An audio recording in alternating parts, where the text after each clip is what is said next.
देखिए सभी लोग रिकॉर्डिंग ऑन हो गया। हमको इसमें पढ़ना है वृत्त का प्रमेय। वृत्त हम लोग पढ़ चुके हैं, जो क्षेत्रफल निकालने वाला वृत्त होता है वो तो हम पढ़ा चुके हैं ऑलरेडी। अब हमको पढ़ाना है वृत्त के प्रमेय से कैसे कैसे क्वेश्चन आते हैं। जैसे चक्रीय चतुर्भुज कल पढ़ाए थे तो उसमें कुल क्वेश्चन था, इस चैप्टर से 3 या 4 नंबर के 25 नंबर से क्वेश्चन मिलेगा आपका। ठीक है, देखिएगा सभी लोग। कुछ छोटी चीज है, जैसे वृत्त बना लीजिए आप लोग।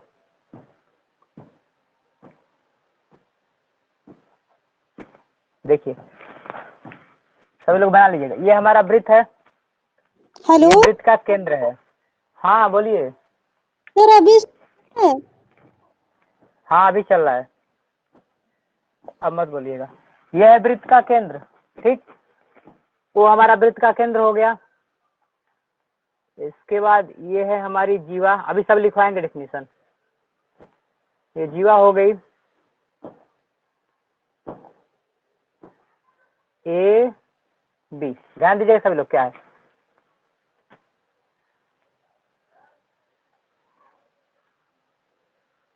जिससे हम सर्कल की तरह दिखाए हैं तीर मार के, वो हमारा वृत्त है। क्लियर, ये वृत्त है। तो अगर हम वृत्त की परिधि की बात करें, अगर हम वृत्त की परिधि की बात करें तो परिधि हमारा 2 पाई आर होता है, सब लोग जानते हो। अगर हम वृत्त का क्षेत्रफल की बात करें, वृत्त की क्षेत्रफल की बात करें तो वृत्त का हमारा जो क्षेत्रफल होता है वो होता है पाई आर स्क्वायर। क्लियर। उसके बाद से ओ से लेकर ए की जो दूरी है या फिर ओ से लेकर के जो बी की दूरी है, ये हमारा त्रिज्या आर है। ये हमारा त्रिज्या आर है। कैसे? देखो, वृत्त के केंद्र से लेकर के और परिधि को जो दूरी टच करता है उसको हम क्या कहते हैं? उसको त्रिज्या के नाम से कहते हैं। ठीक, ये हमारा त्रिज्या हो गया। अब देखेंगे हमारा अगला, यहाँ पे दिया है ए बी। ए बी जो दूरी दिखाई दे रही है, कौन सी दूरी? ए बी दो दूरी है। ए बी एक दूरी हमारे पास, ये जो तीर बना रहे हैं ट्रिपल तीर, ऐसे, ये तीर बनाना नहीं है आपको। ये जो वृत्ताकार है, एक दूरी ए बी ये दूरी है और एक सीधी दूरी है। तो ये वाली दूरी अलग है और ये जो लाइन अलग है। देखेंगे ध्यान से। ए बी जो हमारी दूरी है, ये डायरेक्ट सीधी लाइन, इसको हम जीवा के नाम से जानते हैं। इसको हम जीवा के नाम से जानते हैं। ठीक है।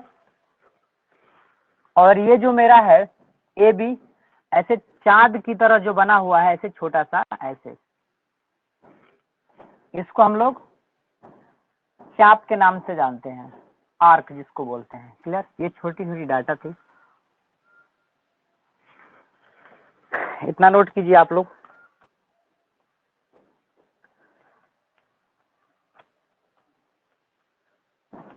चलिए, पहला हेडिंग डालेंगे आप लोग त्रिज्या। इस चीज को शुरू से इसलिए पढ़ा रहे हैं ताकि फिर से आप लोग डिस्टर्ब ना हो, पूरा तैयार कर लीजिएगा। त्रिज्या आर क्या होता है? त्रिज्या लिखेंगे सभी लोग। केंद्र से केंद्र से केंद्र से परिधि की केंद्र से परिधि की न्यूनतम न्यूनतम दूरी को त्रिज्या कहते हैं। त्रिज्या कहते हैं। क्लियर। केंद्र से परिधि की दूरी को त्रिज्या कहते हैं। अब आता है हमारा व्यास। आता है हमारा व्यास। व्यास क्या होता है? व्यास जो हमारा होता है, वृत्त की सबसे बड़ी जीवा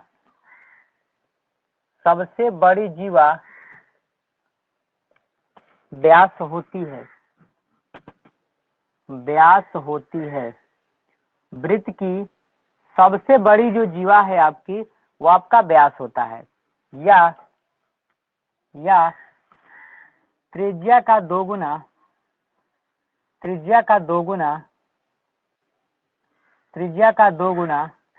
व्यास होता है। व्यास होता है। ठीक है। इसके बाद से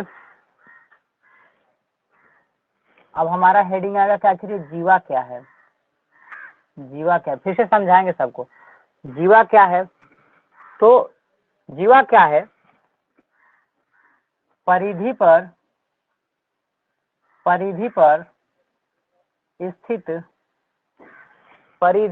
स्थित दो बिंदु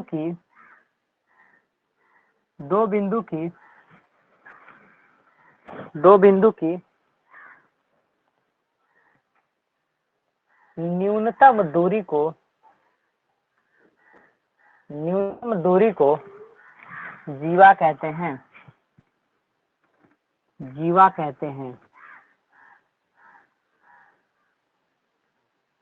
ठीक हो गया आपका। ध्यान से देखिए, आप लोग समझ लीजिए इसमें क्या है।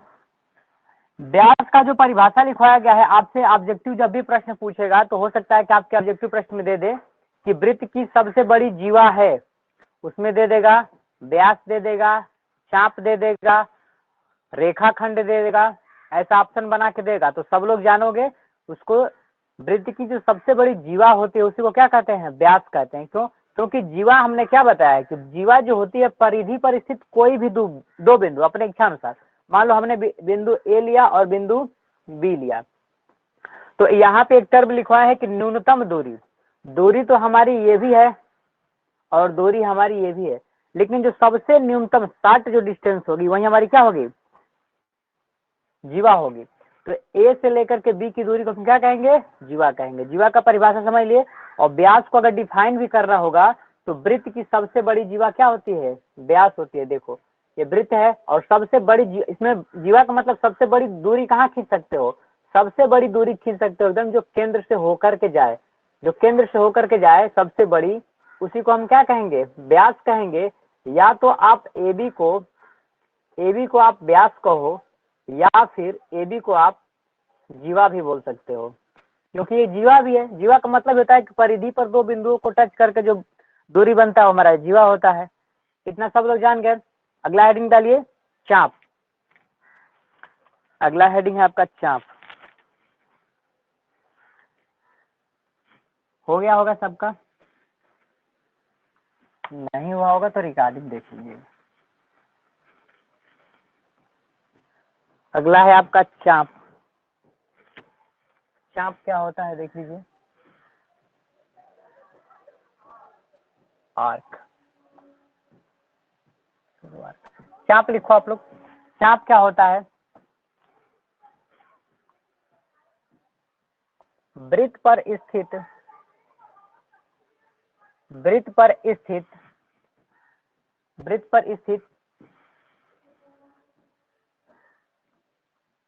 किसी दो बिंदु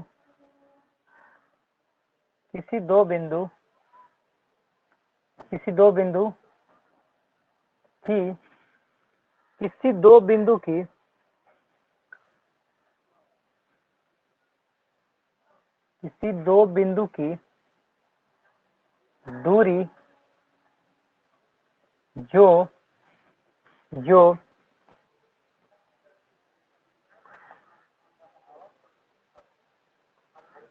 परिधि का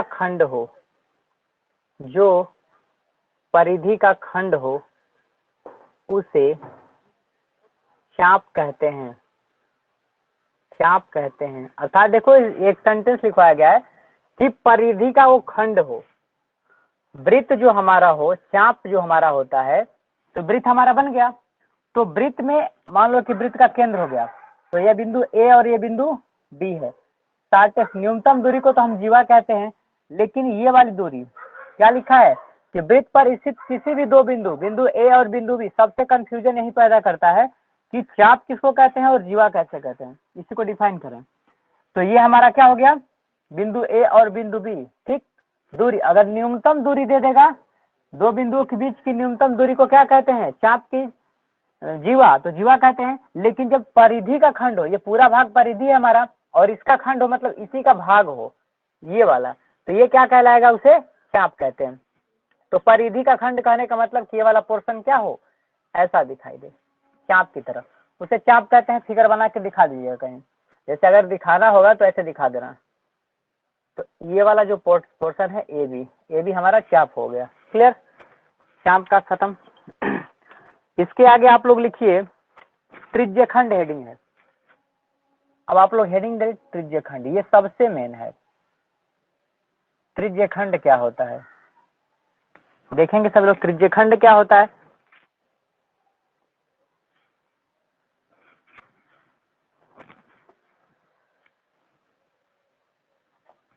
त्रिज्यखंड का फिगर बना लो। ये हमारा वृत्त हो गया, वृत्त हो गया हमारा, और वृत्त पे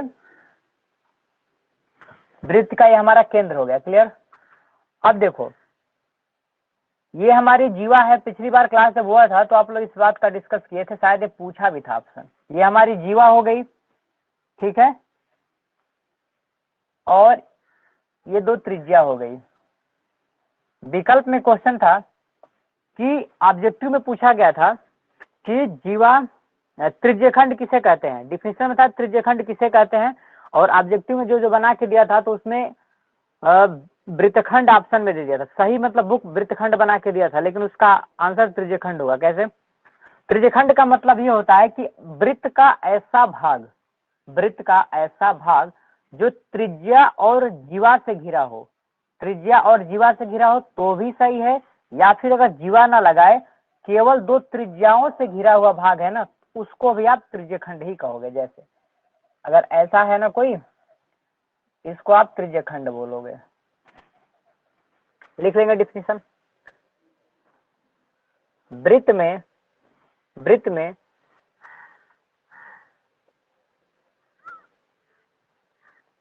त्रिज्याओं से घिरा भाग, त्रिज्याओं से घिरा भाग वृत्त का त्रिज्यखंड कहलाता है। वृत्त का त्रिज्यखंड कहलाता है, त्रिज्यखंड कहलाता है। त्रिज्यखंड के बारे में और कुछ लिख लीजिए। एक चीज पूछता है, त्रिज्यखंड का क्षेत्रफल। त्रिज्यखंड का क्षेत्रफल, ये देखेंगे हम लोग त्रिज्यखंड का क्षेत्रफल होता क्या है। कैसे हम लगाएंगे कि त्रिज्यखंड का क्षेत्रफल है। तो हमारे पास ये दो जो वृत्त है, तो ये वृत्त में त्रिज्याओं के बीच घिरा हुआ क्षेत्रफल है। पूरा डिग्री 360 अंश बनता है, लेकिन हम मानते हैं कि इसके बीच में थीटा अंश का कोण 10, 20, 50, 60, 70, 80 जो भी दिया रहे आपके बुक में वो हो गया। ठीक है प्रभात, अभी पूछ लीजिएगा जो पूछना हो। तो अब हमसे पूछा है त्रिज्यखंड का क्षेत्रफल। तो सबसे पहले आप जानते हो कि त्रिज्यखंड है, तो ये भाग किसको डिनोट करता है। तो ये जो थीटा भाग है वृत्त में, पूरे वृत्त में जो थीटा भाग है ये कितने में से है, तो पूरा पूरा 360 अंश है। 360 अंश में से थीटा है, और है तो वृत्त ना, तो इसका क्या कर लेंगे पाई आर स्क्वायर। तो त्रिज्यखंड का जो क्षेत्रफल होता है वो होता है थीटा अपान 360 गुणे पाई आर स्क्वायर। इसको नोट कर लो। त्रिज्यखंड में इसमें पूछेगा आपसे ना कि ये बताइए त्रिज्यखंड की परिभाषा क्या होती है। तो त्रिज्याओं, क्या लिखा है डिफरेंस, वृत्त में त्रिज्याओं से घिरा भाग वृत्त का त्रिज्यखंड कहलाता है। या फिर त्रिज्या और जीवा दोनों सही है। ऑप्शन में अगर ऐसा, ये भी हमारा त्रिज्यखंड है। अगर कोई ऐसा भी दे देना ये केवल करके, तो भी आपका त्रिज्यखंड है। वो किसके किसके बीच में है, जीवा और त्रिज्याओं के बीच में, तो भी त्रिज्यखंड, या फिर जीवा नहीं रहे केवल त्रिज्याओं तो भी वृत्तखंड। इतना आप यही लोग नोट क्वेश्चन कर सर लीजिए। मेरा था। सर मेरा क्वेश्चन यही था जो आपने नीचे वाला बता दिया है। हाँ, क्वेश्चन आपका एक भी नहीं फंसेगा, पर बस समझते जाइए, क्योंकि धीरे धीरे समझा रहे थे ताकि सबको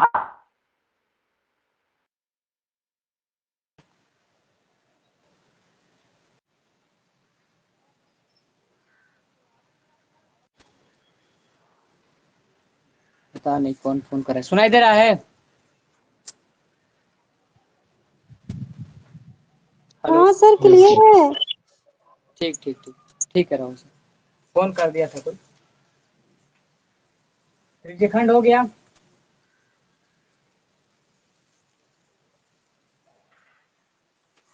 अब आगे देखेंगे, आगे जब देखेंगे इसमें, तो ये है हमारा वृत्त। क्लियर?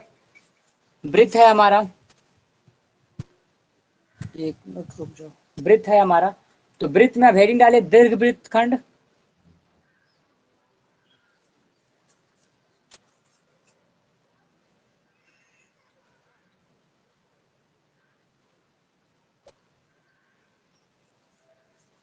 क्लियर। अब देखिए यहाँ पे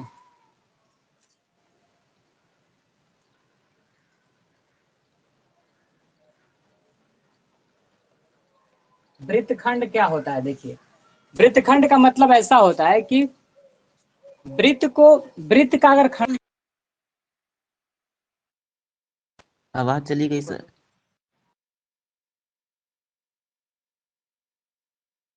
सर की आवाज गई। अरे वो बात कर रहे हैं कॉल पर। बात नहीं गई है। हेलो, सुनाई दे रहा है अब? जी सर सुनाई दे रहा, पढ़ाइए। हेलो, सुनाई दे रहा है? सुनाई दे रहा है प्रभात? जी सर पढ़ाइए। ठीक, यहाँ पे देखिए वृत्तखंड हमारे दो प्रकार के होते हैं। पहला हमारा होता है दीर्घ वृत्तखंड, दीर्घ वृत्तखंड। दूसरा होता है लघु वृत्तखंड, लघु वृत्तखंड। दोनों लिख लीजिए। पहला होता है हमारा दीर्घ वृत्तखंड और दूसरा होता है लघु वृत्तखंड।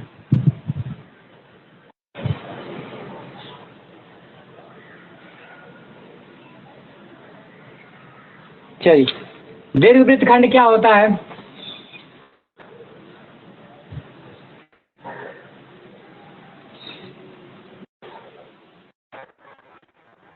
दीर्घ वृत्तखंड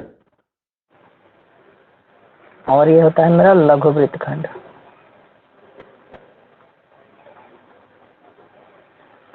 ध्यान से देखिए, दीर्घ वृत्तखंड कहने का मतलब ये है कि वृत्त का अगर हम विभाजन करें तो जो सबसे बड़ा भाग होता है वो दीर्घ वृत्तखंड होता है और जो छोटा भाग होता है वो लघु वृत्तखंड।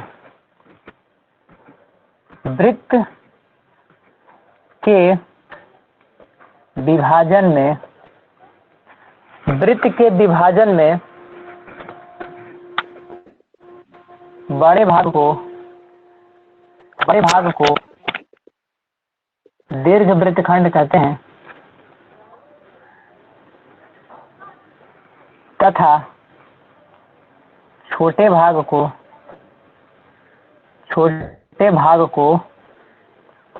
लघु वृत्तखंड कहते हैं, लघु वृत्तखंड कहते हैं।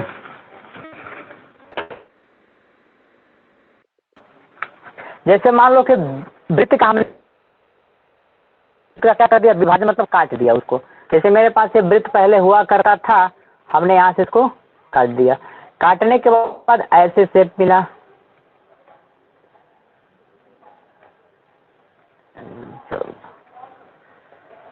इसको और नीचे से काटते हैं यहाँ से, तो ऐसा शेप मिला हमारे पास।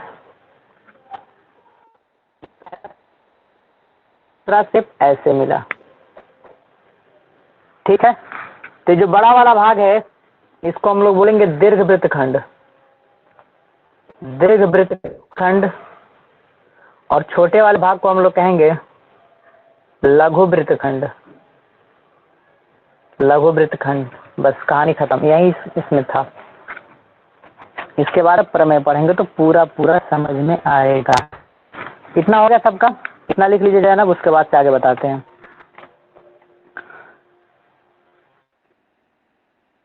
का मतलब थ्योरी पार्ट था वृत्त का, ठीक है। इससे पहले जो वृत्त पढ़ाए थे वो क्षेत्रफल वाला वृत्त था और ये वृत्त के थ्योरम है, प्रमेय है। अब सिखाएंगे प्रमेय में क्या क्या फॉलो करता है वृत्त, ठीक है।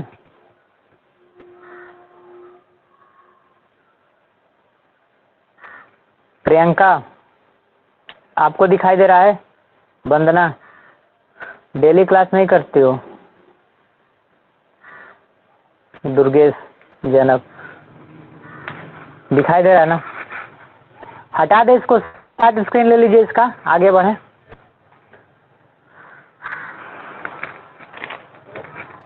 स्टार्ट स्क्रीन ले लीजिए, आगे बढ़ते हैं।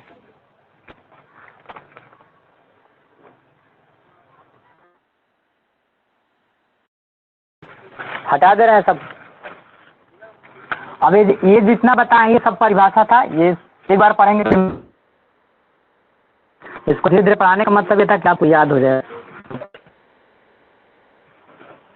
दूसरा देखिए, अब इसमें सबसे जो महत्वपूर्ण है आपके एग्जाम में आएगा वो है वृत्त के थ्योरम। अब यहाँ पे लिखेंगे वृत्त के प्रमेय। वृत्त के महत्वपूर्ण प्रमेय, ये याद करने वाला है। वृत्त के महत्वपूर्ण प्रमेय, क्या क्या कंडीशन होता है वृत्त में, ठीक है। देखिए पहला प्रमेय, अगर मेरे पास कोई वृत्त होगा, देखो 10th में जब पढ़े होगे आप लोग तो 10th में इस चीज का डेरिवेशन भी कराया होगा, कैसे कैसे सही होता है, कैसे कैसे क्या गलत है। लेकिन यहाँ डेरिवेशन नहीं है, बस उस बातों को लिख लेंगे आप लोग, ठीक है। डेरिवेशन आप में सिलेबस में नहीं है।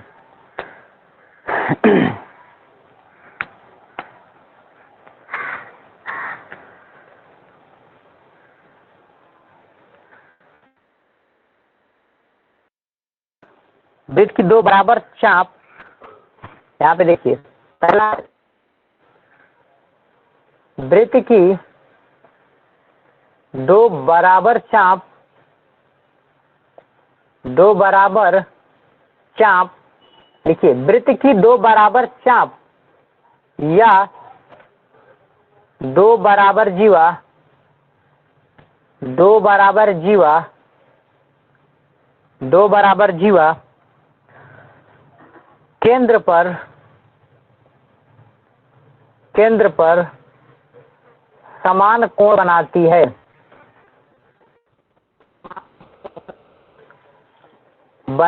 है।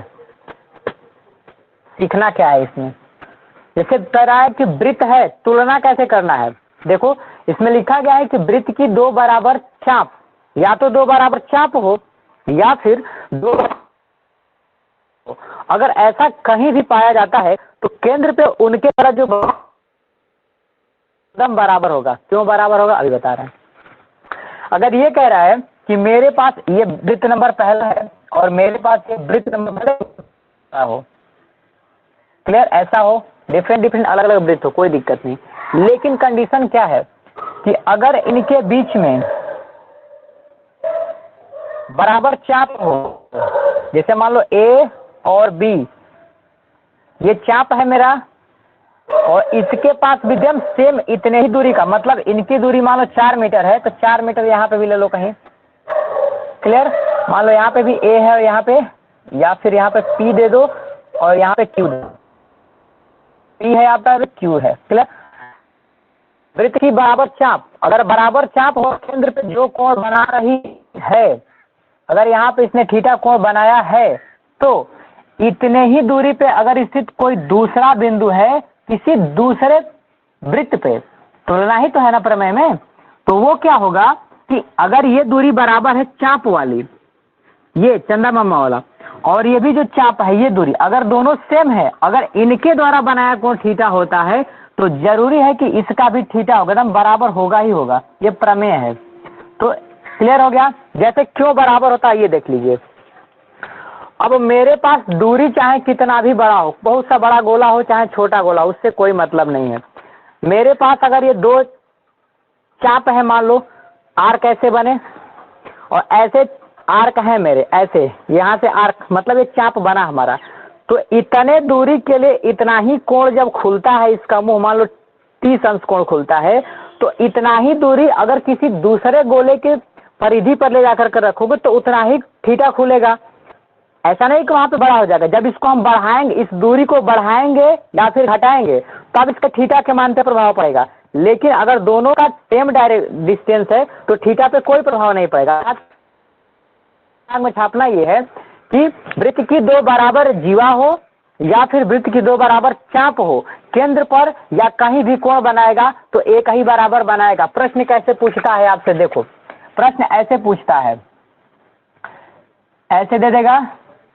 अब इसी क्वेश्चन घुमा दे रहा, मान लो ये जीवा दे देगा, ये वाला प्रश्न हम इसको आप लोग नोट कर लीजिएगा, ऐसे लिखना है इसको कि कोण, इसको नोट कीजिएगा, कोण ए, इसका नाम ओ दे दो, O B is equal to theta, और फिर ये बराबर होगा, किसके बराबर होगा, ये थीटा है तो इसके भी कोण पी, फिर बीच में कौन है ओ और क्यू, इसका भी बराबर क्या होगा, थीटा होगा। और आगे लिखोगे प्रमेय से, प्रमेय से, ये प्रमेय से हुआ है, ये दिखा दोगे एग्जाम में। दूसरा क्वेश्चन हम दे रहे हैं, अगर मान लो मेरे पास ऐसा है ए बी 4 मीटर है और यहाँ पे 30 अंश का कोण बनाता है, ये क्वेश्चन नोट करना है। और फिर यहाँ पे दूसरा वृत्त है और यहाँ पे मान लीजिए कि P है और Q है और ये भी दूरी 4 मीटर है, तो यहाँ पे कितने अंश का कोण बनाएगा, थीटा, कितना अंश का कोण बनाएगा। तो बिल्कुल पुराना प्रमेय हमारा लग जाएगा जो अभी पढ़ा है। प्रमेय क्या पढ़ा है कि वृत्त की बराबर चाप हो या तो वृत्त की बराबर जीवा हो। तो इसमें तो चाप बराबर था, लेकिन इसमें तो चाप बराबर होगा ही, और इसमें जीवा भी बराबर है। देखो 4 मीटर, ये भी बराबर है और ये भी 4 मीटर है। तो जब इस 4 मीटर की वजह से 30 अंश का कोण बनता है, तो ये जरूरी है कि ये 4 मीटर की वजह से यहाँ पे भी क्या बनाएगा, 30 अंश का बनाएगा। तो इसका हल कैसे लिखोगे आप, थीटा ए ओ बी बराबर 30 अंश, तो एंगल पी ओ क्यू, ये भी हमारा कितना होगा, 30 अंश। अब ये जो थीटा नहीं लिखेंगे, अब डायरेक्ट लिखेंगे 30 अंश। क्यों लिखेंगे, और आगे लिखोगे प्रमेय से, बस यही हो गया, प्रमेय से। एग्जामिनर को लिख दोगे कि प्रमेय से, तो समझ जाएगा कि पढ़ा हुआ है प्रमेय। ये इतना पहला प्रमेय था ये। निधिलता दिखाई नहीं दे रहा वीडियो,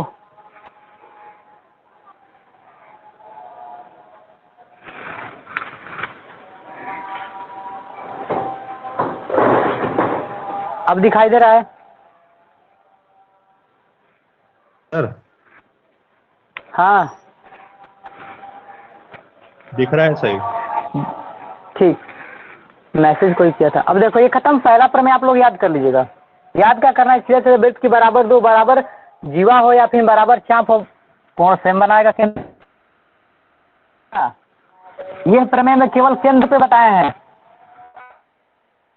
खुश,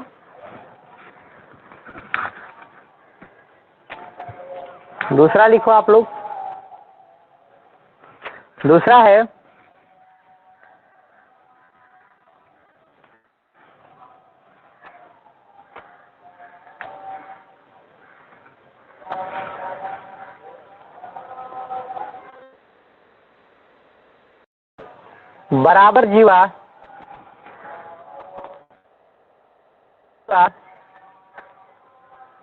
बराबर जीवा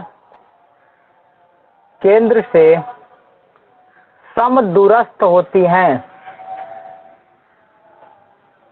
समदूरस्थ होती हैं। समदूरस्थ का मतलब समान दूरी पर, जैसे रेलवे की पटरी, चाहे लास्ट तक जाओ चाहे स्टार्टिंग में, बीच की दूरी बराबर हो जाएगी, उसको समदूरस्थ कहते हैं। बराबर जीवा जो होती है केंद्र से एकदम समदूरस्थ होती है। कैसा माना जाएगा, देखो दिखा रहे हैं आपको। मेरे पास ये वृत्त है, ठीक, और वृत्त में हमने एक अपने मन से जीवा लिया, ए बी हमने जीवा लिया, जिसकी दूरी है 5 मीटर।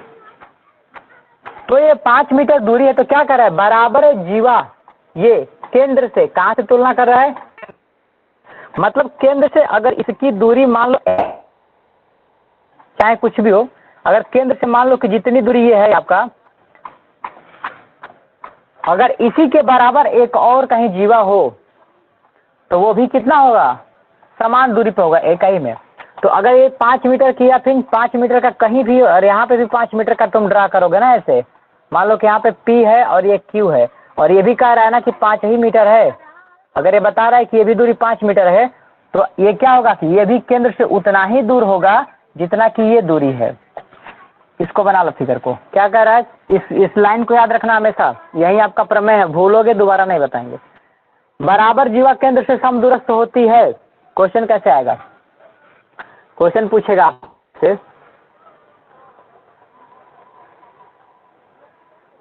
PQ बराबर 4 मीटर, और यहाँ से इसका लंब दे देगा यम। ये 4 मीटर है आपका, या 4 सेंटीमीटर है, और ये हो गया ओ यम। ओ यम इस पे लंब है, और इसका जो डायरेक्ट है ये 2 मीटर है। क्लियर? तो फिर क्या करेगा, 2 मीटर है, और फिर यहाँ पे दिखा देगा आपका कि एक जीवा ऐसा है जो केंद्र से 2 मीटर की दूरी पर है। केंद्र से 2 मीटर की दूरी है, तो बताओ कि यहाँ से जो ए बी आपका जीवा है ये कितनी लंबी होगी, बताओ। उसी बात को सीधा घुमाए हैं, कुछ किया नहीं गया। क्या लिखा गया यहाँ पे, ये केंद्र से 2 मीटर की दूरी पे है, तो इसका 4 मीटर आ रहा है। तो केंद्र से तो 2 मीटर दूर ये भी है, तो इसका भी कितना आएगा जीवा, 4 ही मीटर आएगा। अर्थात इसका हल कैसे लगाओगे कि जो पी क्यू बराबर हमारा 4 मीटर है, कामा ओ से लेकर यम की दूरी कितना है, 2 मीटर है। क्लियर? तो इसमें भी दिया है ओ से लेकर यम बराबर 2 मीटर। तो अब जीवा ए बी जो है, जो जीवा ए बी है, ये भी हमारा कितना होगा, 4 सेंटीमीटर। और आगे लिखोगे किस से, प्रमेय से। क्यों, किसको, क्या प्रमेय है ये? प्रमेय यही कह रहा है कि अगर कोई बिंदु केंद्र से समान दूरी पर है, तो जितना डिस्टेंस बनाता है दूसरा अगर उससे केंद्र से उतना ही दूरी पे, तो भी समान, मतलब कि समान जीवाएं केंद्र से समदूरस्थ होती हैं। अगर समान 2 जीवा है, देखो हम इसका उल्टा बना है, अगर 2 जीवा समान है तो केंद्र से बराबर दूरी पे होगी, पहली बात। अब इसका उल्टा सोचो, उल्टा वाला नहीं लिखा है, उसका एग्जाम्पल बता दिए, सुनो कि बराबर जीवा केंद्र से समदूरस्थ होती है, मतलब अगर 2 बराबर बराबर जीवा है तो केंद्र से समदूरस्थ हो गई, पहली बात। इसका उल्टा, केंद्र से बराबर दूरी पर स्थित जीवाएं एक समान होती है। केंद्र से जब बराबर दूरी पे 2 जीवा है, एकदम बराबर दूरी पे, तो कंफर्म है कि बराबर होगी। सिंपल, इसको उतार लो, समझ जाओ। अब जो दिक्कत है माइक ऑन करके पूछ सकते हो आप लोग इसमें, ये लगा लोगे तो आ जाएगा। सर मुझे नहीं समझ में आया, एक बार और बता दीजिए। लाइन को पढ़ लीजिए, पढ़िए बढ़िया से। सर पढ़ चुके हैं। क्या लिख, केंद्र से समदूरस्थ होती है, बराबर जी जीवा सर। का मतलब ये है, अगर यहाँ पे मान लो कोई जीवा है ए बी, और ये मान लो यहाँ पे केंद्र से 2 सेंटीमीटर, या फिर ये मान लो कि 5 सेंटीमीटर की दूरी पर है ओ एम, ये 5 सेंटीमीटर की दूरी पे है, और ए बी का मान लो दिया है 7 मीटर या फिर जो भी दिया है, तो ये बताओ इसका केंद्र पता है इसका ये, और केंद्र से समान दूरी पर यहाँ पे भी कोई दूसरा हो जो 5 सेंटीमीटर का दूरी पे हो, और यहाँ पे कोई जीवा बनाएगा पी क्यू, तो पी क्यू की लंबाई कितना होगा बताओ, कितना होगा? सर 5 ही तो होगी। 7 होगी ना, 5 तो ऑलरेडी बन चुका है, यहाँ पे 7 होगा ना, बराबर जीवा हो जाएगी ना, जितना जीवा आपका ए बी है वही जीवा पी क्यू हो जाएगा। इस चीज को लगा लो, जब बाद में पढ़ोगे तो आ जाएगा, क्वेश्चन फिर बताएंगे। तो हो गया, अगला लिखो।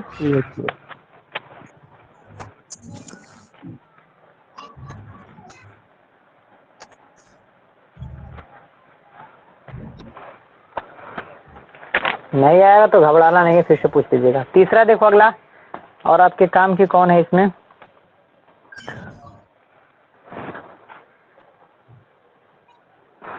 वृत्त के केंद्र से, अब पूछेंगे सारा प्रमेय, वृत्त के केंद्र से एग्जाम तक भूल जाएंगे तो इसको हम रिवाइज नहीं कराएंगे, आज या कल जितना चलेगा उसको पढ़ लीजिएगा। वृत्त के केंद्र से जीवा पर डाला गया लंब, जीवा पर डाला गया लंब वृत्त के केंद्र से, कहां से बात कर रहा है, एकदम बिल्कुल सेंटर से, वृत्त के केंद्र से, और उसके जीवा पे अगर कोई हम लंब खींचे, वृत्त के केंद्र से जीवा पर डाला गया लंब जीवा को क्या करता है, समद्विभाजित करता है। समझ रहे हो, समद्विभाजित का मतलब बांटता है। क्या कह रहा है ये, अगर वृत्त के केंद्र से कोई हमारी जीवा, मान लो ए भी हमारी कोई जीवा है, और हम वृत्त से इस पे लंब डाल दिए हैं, अब ऐसे होता भी है लंब, कोई भी जीवा है और केंद्र से उस जीवा को मिलाओगे ना तो ऑलरेडी वो 90 अंश का कोण बनाएगा, लंब होता है। इसका उल्टा भी सही होगा। देखो जितना हम प्रमेय पढ़ा रहे हैं ना, इसका उल्टा भी सही होगा। उल्टा कैसे सही होगा मौजूदीन, देखिए यहाँ पे लिखा है कि वृत्त के केंद्र से जीवा पर, अगर वृत्त के केंद्र से अगर जीवा पे आप लंब डालते हो तो जीवा पे लंब है, ये पहली बात। इसका उल्टा कैसे, सॉरी, वृत्त के केंद्र पर, वृत्त के केंद्र से जीवा पर डाला गया लंब इस जीवा को बराबर और समद्विभाजित करता है। और यहाँ पे देखोगे वृत्त के केंद्र से विभाजित करने वाली रेखा, इसका उल्टा बोल रहे हैं। वृत्त के केंद्र से जीवा को समद्विभाजित करने वाली जो रेखा है ये जीवा पर लंब होती है। इसका उल्टा भी बोल दिए हम, और इसका सीधा भी सुन लो। वृत्त के केंद्र से अगर लंब डालोगे, ये लंब हम बोल रहे हैं ना, लंब इसमें बोले हैं कि वृत्त के केंद्र से जीवा पर लंब डालते हैं तो जीवा को समद्विभाजित करती है, ये लंब शब्द लगाए हैं इसमें। दूसरा शब्द सुनो, वृत्त की जीवा केंद्र से और केंद्र से जीवा पर, केंद्र से जीवा पर डाली गई रेखा जो जीवा को समद्विभाजित करती है, जो इस जीवा को क्या करती है, समद्विभाजित करती है, उसे लंब कहते हैं। इसका उल्टा। क्लियर? देखो होता क्या है ये। अगर मान लीजिए क्वेश्चन दे देगा आपसे, क्वेश्चन इसमें कैसे पूछेगा, ए बी बराबर 8 मीटर, ये दूरी दिया है 8 मीटर, ओ है, और इस पे हमने इसमें लंब डाला OM। तो ये लंब डालने की वजह से हुआ क्या कि अब ये मेरा 8 मीटर हो गया तो दोनों आधा बट गया। AM मेरा कितना हो गया 4 मीटर, और MB भी हमारा कितना बट जाएगा 4 मीटर में। देखो प्रियंका क्या लिखे इसमें, इसको 2 बराबर भागों में बांट दिया है। अर्थात कहने का मतलब यह है कि जब किसी वृत्त पर, अगर जब किसी वृत्त में अगर जीवा हमारा पहले हुआ करता था 8 मीटर का, तो अब ये बट गया किसमें, मान लो ये यम है, तो अब लिखोगे AM बराबर हो गया किसके, MB के। क्यों? क्योंकि दोनों तो टूटे हैं, क्योंकि वृत्त के कोई भी जीवा है अगर केंद्र से लंब मतलब खींच के इसको मिलाओगे तो अच्छा ये बराबर भागों में टूट जाएगी। तो हमारा कितना हो गया, ये 4-4 मीटर में बट गया।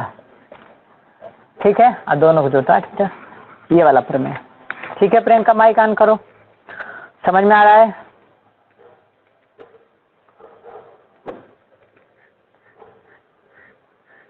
बताइए। जी तो समझ में आ रहा है। ठीक है। प्रियंका के नाम से जो जुड़ी हैं उनसे बोल रहे हैं, आप भी समझ में आ रहा है ना? ठीक है। क्या आप लोग इसका हम बताएंगे कहाँ कहाँ यूज होगा, ये याद भी है, कल क्वेश्चन में बताएंगे कहाँ कहाँ यूज होगा इसका। ये सब याद करना बहुत ही जरूरी है, नहीं याद करेंगे नहीं लगा पाएंगे। लगा भी कोई लगा भी देगा आपके सामने तो समझो कि समझ में ही नहीं आ रहा, इसलिए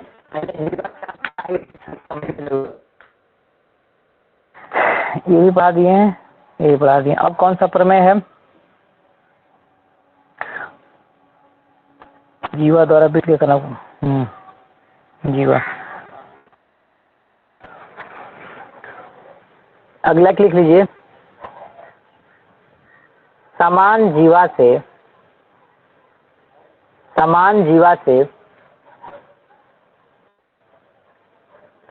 वृत्त में बना कोण एक समान होता है। कल जो क्वेश्चन पूछे थे अच्छे वही वाला है। समान जीवा से वृत्त में बना कोण एक समान होता है, कैसे? ये प्रमेय है। अब इसका डेरिवेशन तो आप में है नहीं तो डेरिवेशन दिखाया जाता है आपको। ए भी है आपका, और मान लो ऐसे है, ठीक, ये मेरा केंद्र है। हमने क्या किया कि एक यहाँ से उठाया और यहाँ तक ले गया, इसको मिला दिया। हमने कहा कि ये जो आपका है ये 50 अंश का कोण है, और एक पॉइंट यहीं से उठाया और यहीं पे मिला करके इससे मिला दिया, और इसका नाम दे दिया थीटा अंश। आपके एग्जाम में प्रश्न पूछ दिया, कहेगा हल करके थीटा का मान बताओ। दिया है कि अगर एंगल यहाँ पे P हो गया, ये Q मान लो, दिया है APB, A P और B, ये दिया है एंगल 50 अंश। तो एंगल AQB ज्ञात कीजिए। A angle A Q B बराबर क्या होगा, ये आपसे पूछा गया कि होगा क्या। ठीक, तो आपको लगाने की बहुत जरूरत नहीं है इसको, ये बात आपको वहां पे ध्यान रखना है कि एक ही जीवा है ना, ए बी वाली जो दूरी है ये तो मेरी जीवा कहलाती है, और इसी जीवा का ए पी बी इस्तेमाल किया है, इसी वाली जीवा का, और इसी वाले जीवा का इस्तेमाल किया है ए क्यू बी। मतलब क्या है कि एक ही जीवा है हमारी और दो कोण उसी के सहारे बनाया गया है, तो दोनों कोण क्या होगा, समान होगा। प्रमेय क्या है, कोई पूछेगा कि इसका प्रमेय बताओ, कैसे सिद्ध कर दिए, तो आगे यहाँ पे लिखना पड़ेगा कि समान जीवा से वृत्त में बना कोण क्या होता है, समान होता है। अगर आपने समान जीवा इस्तेमाल किया है तो कोण समान बनेगा। इसका एक और क्वेश्चन देख सकते हो, इसी में अगर मान लो इसको हल कर दे रहे हैं, तो अब यहाँ पे लिखोगे कि एंगल ए पी बी एकदम बराबर होगा किसके, एंगल ए क्यू बी। क्यों बराबर होगा, तो आगे लिखोगे प्रमेय से, आगे लिखोगे प्रमेय से, और प्रमेय है क्या तो लिखोगे, प्रमेय लिख के दिखाना पड़ेगा एग्जाम में। समान जीवा से वृत्त में बना कोण समान होता है। इतना अगर नहीं लिख के आओगे तो लगा के चेक करो कि हमने पूरा लगा के आएगा, एक भी नंबर नहीं मिलेगा। क्यों नहीं मिलेगा, क्योंकि ये चीज नहीं लिख के आए हो, जो शब्द लिखे हो यहाँ पे कि समान जीवा वृत्त में, समान जीवा से, यहाँ पे से लगा लो, समान जीवा से वृत्त में बना कोण समान होता है, ये बात लिखना पड़ेगा। आगे देखिए आप लोग, इसी के जैसा एक क्वेश्चन पूछ रहे हैं आप लोग से, आपसे पूछ रहे हैं, जैसे मान लो यहाँ पे वृत्त है और हमने एक जीवा यहाँ पे खींचा ए बी, और इसके सहारे हमने यहाँ पे कोण बनाया जिसका मान आया 60 अंश, और ये ए बी की जो दूरी है ये दिया है 3 मीटर। क्लियर। अब एक और बताओ, हमने एक दूसरा वृत्त बनाया अपने मन से, और इस वृत्त का भी यहाँ पे मैं पी और क्यू लिया, और इसकी भी दूरी है 3 मीटर, और आप बताओ कि यहाँ पे कितना अंश का कोण बनेगा, ये थीटा कितना अंश का बनेगा, बताओ 60 अंश। वंदना 60 अंश का क्यों बनेगा, क्योंकि जीवन की लंबाई समान है। हाँ, समान जीवा पे जब बनाएंगे आप तो उसका कोण भी क्या होगा, एक समान बनेगा। कभी कभी ये फोटो एक ही में दिखा देता है, कभी कभी 2 फोटो में दिखाता है। जैसे दोनों कोणों के लिए मैंने अलग अलग बना दिया, इसमें दोनों फोटो एक ही में समाहित है, कभी कभी तो इसमें 3-3 बना देता है ऐसे। ठीक है, तो घबराना नहीं है, बस ये से उठा करके चाहे वृत्त में तुम कहीं भी कोण बनाओ एक ही बराबर होगा, सबका मान एक ही होगा। हाँ। कुछ छाप आपकी लीजिएगा। आवाज बहुत फंस रही है। अभी भी फंस रहा है? नहीं, जब आप समझाते हैं ना तब फंसता है, जब आप ये बोलते तो सही चलता है। कई लोग अगर स्पीकर आप लोग का माइक ऑन होता होगा ना तो होता होगा वैसे। ठीक है, रुक सर, बंद कर लो अभी। इस चीज को ध्यान से पढ़ लोगे ना तो हमेशा के लिए काम करेगा, क्योंकि ना ये चीजें सब मतलब बताते भी नहीं जल्दी। ये पूरा प्रमेय है, 10th में इसमें पूरा वृत्त का चैप्टर ही दिया है। 10th का बुक उठा के पढ़ना प्रमेय का, किसी के घर पे अगर यूपी बोर्ड वाली बुक होगा प्रमेय का 10th वाली, पढ़ लेना, उसको पूरा लिखा हुआ है। जैसे आप लोग के एग्जाम में नंबर क्यों कटता है जानते हो? क्योंकि आप लोग जो एग्जाम देते हो ना टीचिंग के लिए देते हो, आपका पूरा लैंग्वेज इसमें चेक किया जाता है कि आप सही लिखे हो कि गलत लिखे हो। इसे इतना लगा के चले आए नंबर काट दिया जाएगा, क्योंकि ये बात नहीं लिखा है, समझाना पड़ता है आपको ना। आगे देखिए इसमें, अब यहाँ पे लिखा है अगला, ये प्रमेय तो बहुत सारे हैं, 15-20 है, जो मेन मैंने वही लिखवा दे रहे हैं आपके लिए। केंद्र पर बना कोण, हाँ लिखिए। अगला है केंद्र पर बना कोण, केंद्र पर बना कोण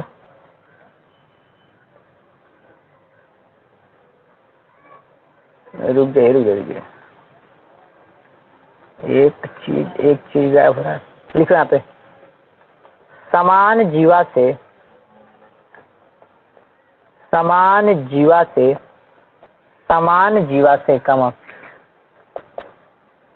केंद्र पर बना कोण, केंद्र पर बना कोण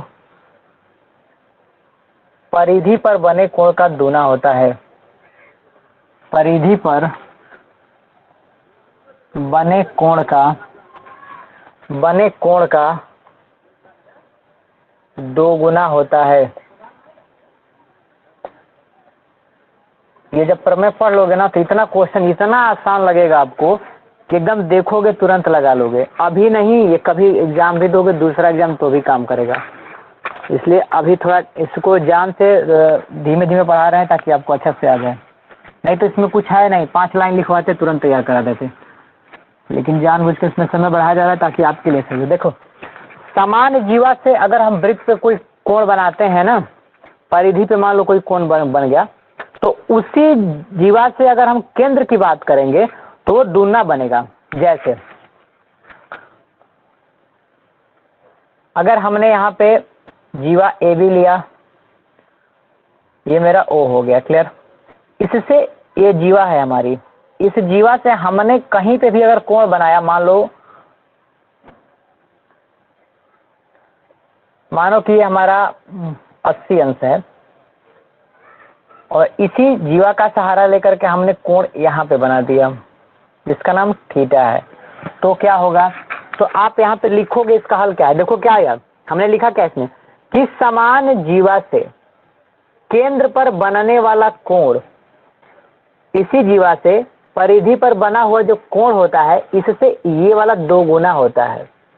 इसका उल्टा भी सही है, केंद्र पर बना कोण परिधि पर बना कोण केंद्र के कोण का आधा होता है। इसमें एक बात लाइन और जोड़ लीजिएगा, इसी का उल्टा जस्ट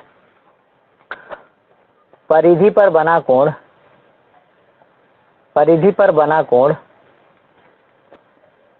केंद्र पर बने कोण का आधा होता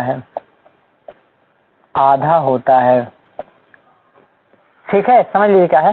केंद्र पर बना कोण जो होता है ना, परिधि पर जो बना कोण है केंद्र का आधा होता है, या फिर इसका उल्टा केंद्र पर बना कोण जो है परिधि के कोण का दुगुना होता है। बातें वही हैं।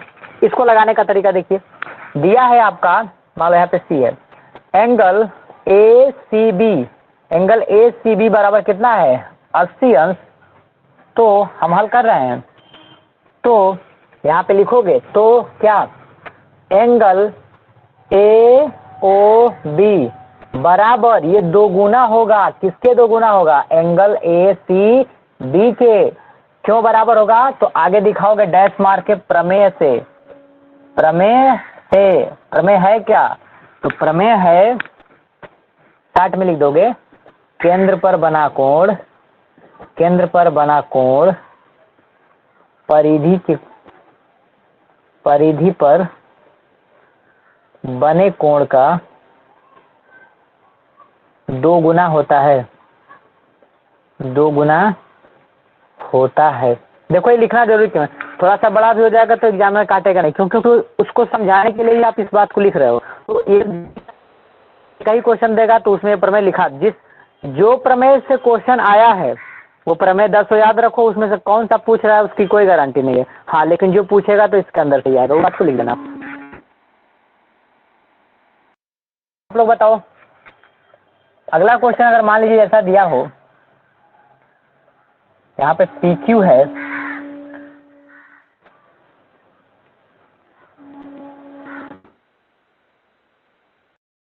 इसी में चाहे तो फंसा सकते हैं। चलो, दिया है आपके सामने, इसमें क्वेश्चन दिया है एंगल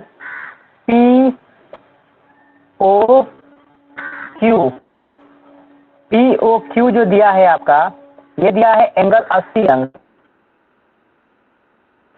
एंगल PQ का मान बताओ। 40। देखो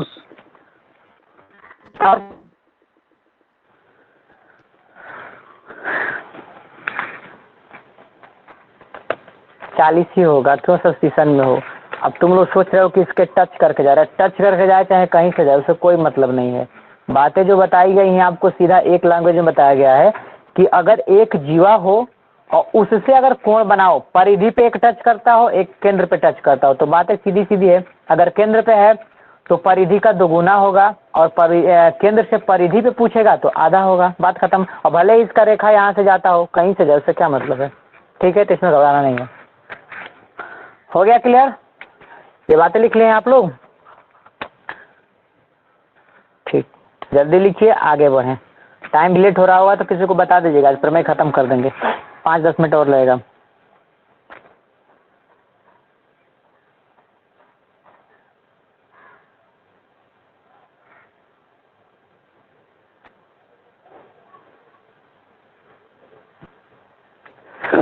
चलिए हटा देते हैं इसको।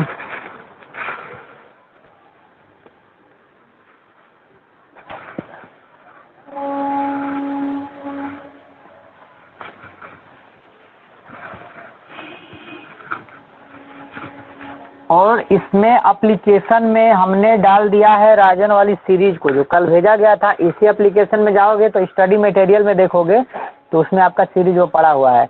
अब इसमें ये भी सुविधा है कि हम टेस्ट भी ले पाएंगे, जल्दी टेस्ट बना करके जितना टेस्ट हुआ है उसका हम टेस्ट लेंगे किसी दिन। ठीक है, ऑनलाइन दे भी पाओगे उसी पे, एप्लीकेशन पे, नकल भी नहीं कर पाओगे, पता चल जाएगा। अगला क्वेश्चन देखिए आप लोग। अगला जो टाइप है, अर्धवृत्त में बना कोण समकोण होता है, ये लिख लो आप लोग। हाँ ठीक है, छोटा सा।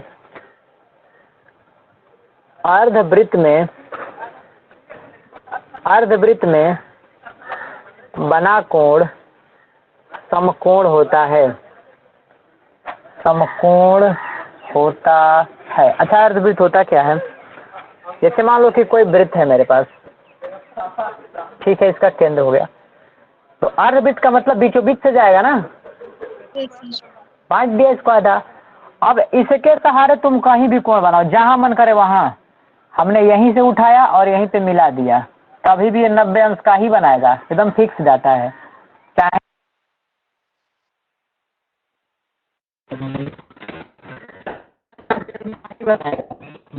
इसी से उठा करके यहाँ पे भी बनाओगे ना, तभी भी 90 अंश ही बनाएगा। क्यों? आवाज नहीं आ रही है सर, ठीक होगा ना, तो समकोण हो जाएगा। अच्छा, क्यों समकोण होगा, थोड़ा हमको समझाओ। आवाज नहीं आ रही है सर। बताओ, कोई बताएगा क्यों समकोण होगा? बताइए। हाँ बताओ प्रभात, क्यों समकोण होगा?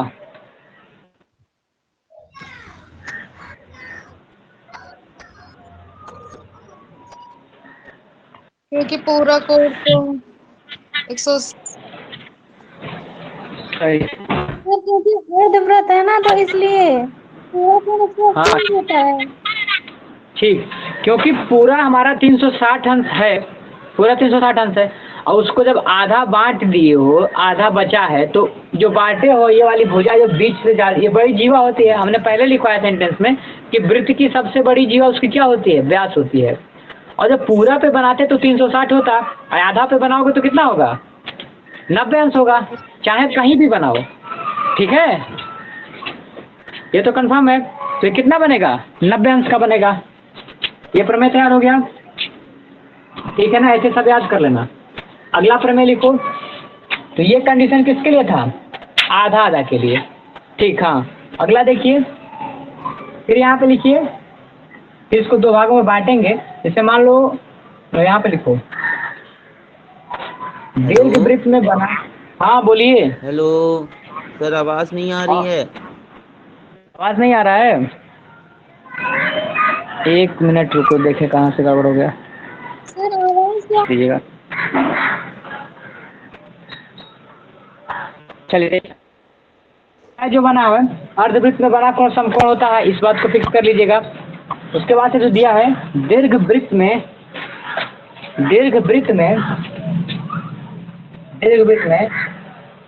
बना कोण, दीर्घवृत्त में बना कोण न्यून कोण होता है, न्यून कोण होता है। अब इसका मान नहीं है कि 30, 40, 50, 60 कितना ही होता है, उससे नहीं मतलब है, लेकिन 90 से कम होगा, बस ये डाटा है। अगला,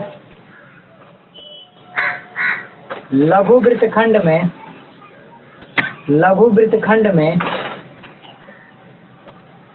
बना कोण, लघु वृत्तखंड में बना कोण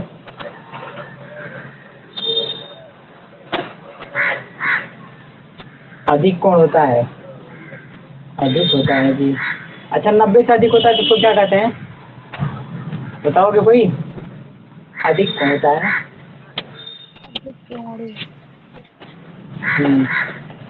अधिक कोण होता है।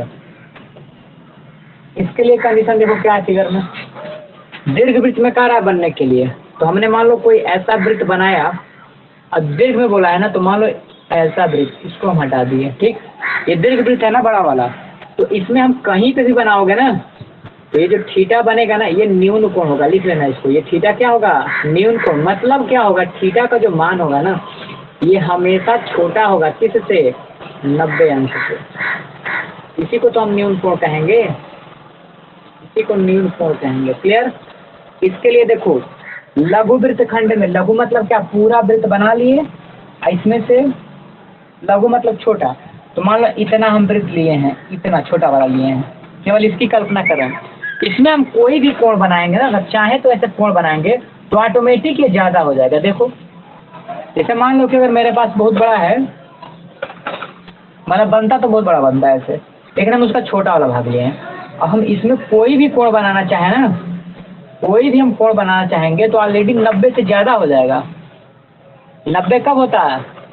अर्धवृत्त में, लेकिन लघु वृत्तखंड में क्या हो जाएगा? 90 से। तो थीटा का मान इसमें दिखाओगे कैसे? इसमें जो थीटा का मान होगा ना, हमेशा बड़ा होगा किससे? 90 अंश से, अर्थात